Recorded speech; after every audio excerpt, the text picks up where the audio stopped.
I'm Colin O'Brady. I am the first person ever to walk across Antarctica totally alone, unsupported, and completely human-powered.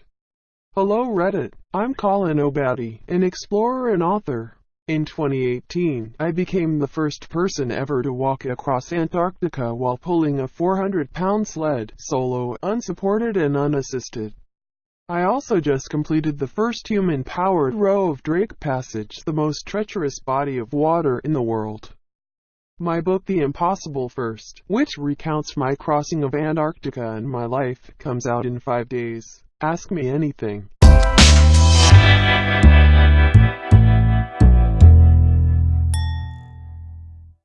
What type of safety net did you have in case of an emergency? I was in contact with a pilot and team that runs logistics on the frozen continent, so, best case scenario, they could find me in hopefully about 5 hours. However, because of the rough terrain I was in, the plane is rigged with skis, and there were a lot of sections where they would never be able to land because of crevasses and huge sastrugi, ice mounds. In those conditions, as well as on the worst storm days, there would have been no hope of rescue. I was all alone. Was there a point where you reached a mental breaking point? If not, how were you able to stay clear-minded? On day 48, I have a video clip of myself after being hammered in a storm that lasted 8 days where the wind chill was -80 degrees. I was running low on food and I looked straight into my camera, frozen tears in my eyes, saying, "I just wanna quit. I don't know if I can continue on." Fortunately, I was able to switch my mindset back to the positive with my mantra, "Colin, you are strong, you are capable." I said that to myself every day and it lifted my spirits. What was the biggest obstacle to actually getting down there and starting your trek? Did you need to get permission from a bunch of Antarctic researchers or something? Yes, there's a bit of bureaucracy in visiting Antarctica, so I had to make sure to get all the proper permitting. My recent rowing expedition of Drake Passage to reach Antarctica was actually much more complicated permit-wise than my solo crossing by land. Did you have any wildlife encounters? If so, what was the best or worst for you? No wildlife in the interior of Antarctica in my crossing on foot, but last month I rowed a boat to Antarctica across Drake Passage and saw amazing wildlife. Humpback whales jumping 5 feet next to my tiny rowboat, penguins, dolphins, orcas, albatross, mind-blowing. How did you sleep? I had a tiny tent. It was a Hillerberg that I made custom changes to so I could set it up by myself in major storms. Very dangerous. Once inside, I got into my -40 degrees sleeping bag and tried to get some rest despite the 24 hours of daylight.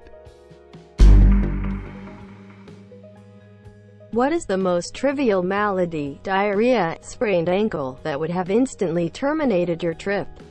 Broken ski binding or ski. I had so much weight on my sled that I couldn't bring spare supplies or gear. The skis essentially acted as glorified snowshoes. There was no glide to them as I'm wearing skins for traction, but without them, knee-deep snow and extreme cold would have made the crossing deadly. Is there any particular piece of gear, foodstuffs, or equipment that held up much better or worse than you anticipated? The food that I took with me was the key to success. I spent a year in a nutrition science lab with my sponsor Standard Process. They created a custom food based on all of my biometrics that they called the Colin bars. It was a whole all-organic, highly caloric plant-based food that fueled me the entire time. I was burning 10,000 calories per day and they kept me going till the end. How much weight did you lose? I lost 25 to 30 pounds by the end. My ribs were sticking out and my hips were protruding. I brought enough to eat 7,000 calories a day, but I was burning more than 10,000. There was significant caloric debt from day one. How did you go about training for Antarctica? Was it harder than you thought it was going to be? I have the most amazing strength coach. Check them out on Instagram if you want, at Mike McCaustle. He's done 5,804 pull-ups in 24 hours wearing a 30-pound weight vest. Guy's a total badass. He helped me come up with creative ways to prepare to make this attempt. Since it was a world first, there was no defined playbook on how to train. I added 20 pounds of muscle to get stronger. My training was great, but even still, the Antarctica crossing was harder than I could have imagined.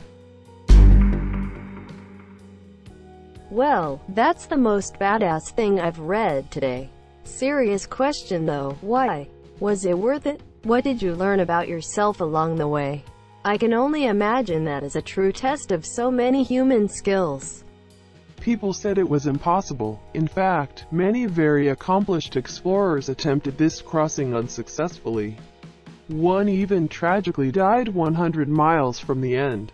Embarking on the journey, I myself didn't even know if it was possible, but I found we grow the most when we step outside of our comfort zones.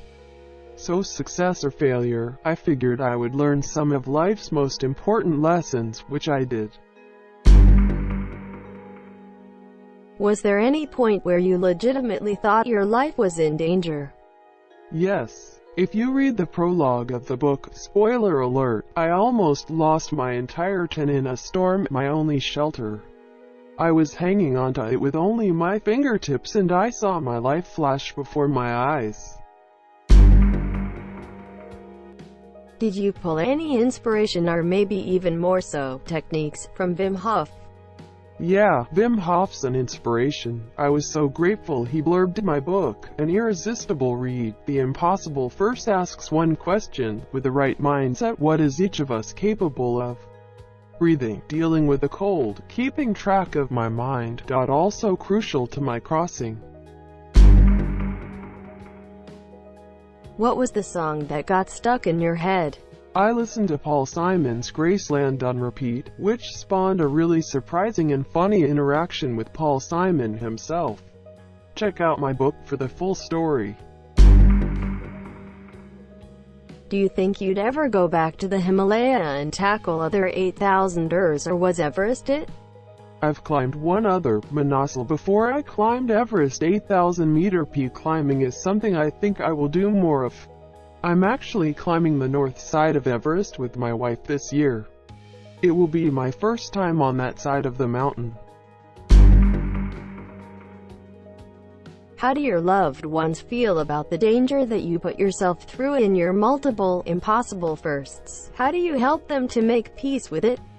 My mom, of course, is afraid, but she's also been one of the biggest mentors and leaders in my path towards successfully accomplishing these audacious goals.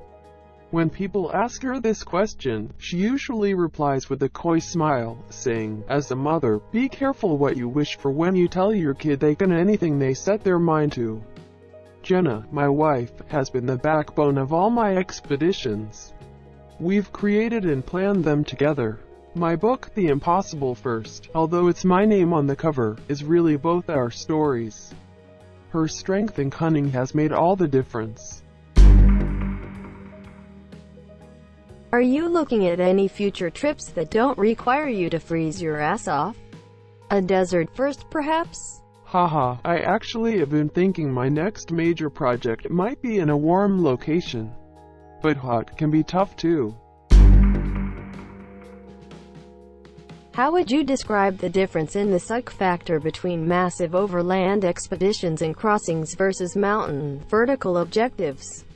Do you prefer one to the other? The biggest challenge with the Antarctica crossing was the weight of my sled, 375 pounds to start. And actually, although it wasn't as steep as a mountain, I was going uphill. I started at sea level, and the roughly halfway point, the South Pole, was 9,310 feet. Slight uphill dragging 375 pounds through snow was pretty grueling.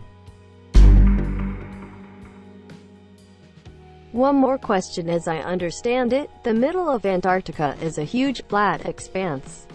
Did you stumble across anything that surprised you? Maybe a weird question, but did it ever get boring? Yes, the polar plateau is just endless white of snow and ice above 9,000 feet. 24 hours of sunlight a day. It was bizarre to be in such an expansive yet never-changing landscape. Boring is not a feeling that I experience, but it did force me to go deep within. I have a couple of Siberian Huskies that would love to have walked with you. Could you have done this trek with a dog companion?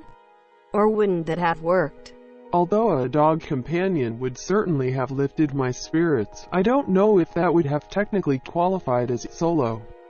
It would unfortunately never be possible because the use of dogs in Antarctica is no longer legal due to environmental concerns.